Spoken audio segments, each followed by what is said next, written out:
네, 미국 대선에서 공화당 트럼프 전 대통령이 압승을 거두면서 재집권에 성공을 했습니다. 트럼프 당선인은 영광스럽다며 미국을 치유하도록 도울 것이라고 소감을 밝혔는데요. 네, 워싱턴 연결해 자세한 소식 들어보겠습니다. 정호윤 특파원 전해주시죠. 네, 워싱턴입니다. 초박빙일 거라는 예상과 달리 대선 결과는 일방적이었습니다. 7개 경합주는 개표 초반부터 트럼프 전 대통령 쪽으로 급격히 기울었는데요. 남부 조지아와 노스캐롤라이나, 북동부 펜실베이니아와 위스콘신, 미시간 이렇게 5곳에서는 트럼프 승리가 확정됐고 개표 막바지인 애리조나, 네바다 2개의 경합주도 트럼프 전 대통령의 승리가 유력합니다. 7개 경합주 모두 트럼프의 손을 들어줄 것이 확실시됩니다. 트럼프 전 대통령은 선거인단 과반 270명을 훌쩍 넘은 292명을 확보해 미국의 47대 대통령으로 당선이 확정됐습니다. 트럼프 당선인은 이대로 개표가 모두 끝날 경우 자신이 확보할 선거인단은 최소 315명에 이를 거라고 전망했습니다. 한마디로 누구도 예상치 못한 압승입니다. 네, 이렇게까지 승부의 추가 일방적으로 기울 거라고는 예상을 못했는데 이런 결과에 대해서 현지에선 어떻게 보고 있습니까? 네, 여론조사에서 트럼프와 해리스는 마지막까지 초박빙의 승부를 예고했었죠. 그런데 여론조사에서는 잡히지 않는 이른바 샤이 트럼프 유권자들의 존재가 이번에도 위력을 과시한 것으로 보입니다.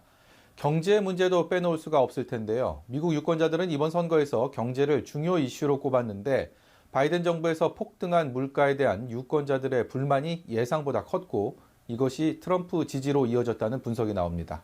바이든 정부에서 부통령을 지낸 해리스도 이런 책임을 나눠질 수밖에 없었던 거죠. 반면 해리스의 낙태 이슈는 기대만큼 위력을 발휘하지 못했고요. 전통적으로 민주당세가 강했던 젊은 층 표심이 트럼프에게 기운 것도 트럼프 압승의 이유로 꼽힙니다. 여기에 중동 전쟁의 장기화로 무슬림 표심이 해리스로 향하지 않았고 러시아 푸틴, 중국 시진핑, 북한 김정은 등 이른바 스트롱맨에 맞설 사람으로 해리스보다는 트럼프가 더 적임자라는 판단도 작용한 것으로 분석됩니다. 네, 대선과 함께 치러진 상하원 선거에서도 트럼프의 공화당 승리가 유력한데요. 트럼프 당선인 입장에서는 날개를 단 것이나 다름없어 보입니다. 어떻습니까? 네, 그렇습니다. 상원은 이미 공화당 승리가 확정됐습니다. 상원 과반을 확보하면서 공화당은 4년 만에 다수당의 지위를 탈환했고요. 하원 의원 선거도 공화당이 민주당을 비교적 여유 있게 앞서면서 수성이 유력합니다.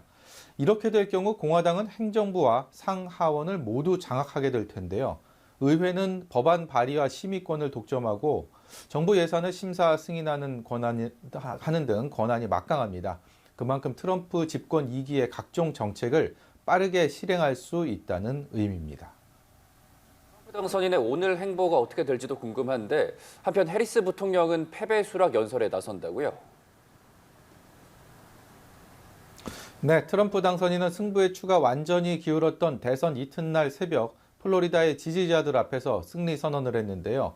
대통령으로 당선되는 영광을 누리게 해준 미국민에 감사하고 싶다며 미국을 다시 위대하게 만들겠다고 말했습니다. 잠시 들어보시겠습니다. But it's a political victory that our country has never seen before, nothing like this. I want to thank the American people for the extraordinary honor of being elected your 47th president and your 45th president. 이후 공식 행보에는 나서지 않았는데요. 곧 당선인 신분으로 대국민 메시지를 내놓을 것으로 보입니다. 한편 해리스 부통령은 잠시 뒤인 우리 시간으로 오전 6시 모교인 하워드대에서 패배를 인정하는 공개 연설을 할 예정입니다. 바이든 대통령도 오늘 중 트럼프 당선인에게 전화를 걸어 당선을 축하하고 이번 선거 결과에 대해 공개적으로 연설할 것으로 전망됩니다. 지금까지 워싱턴에서 연합뉴스TV 정호윤입니다.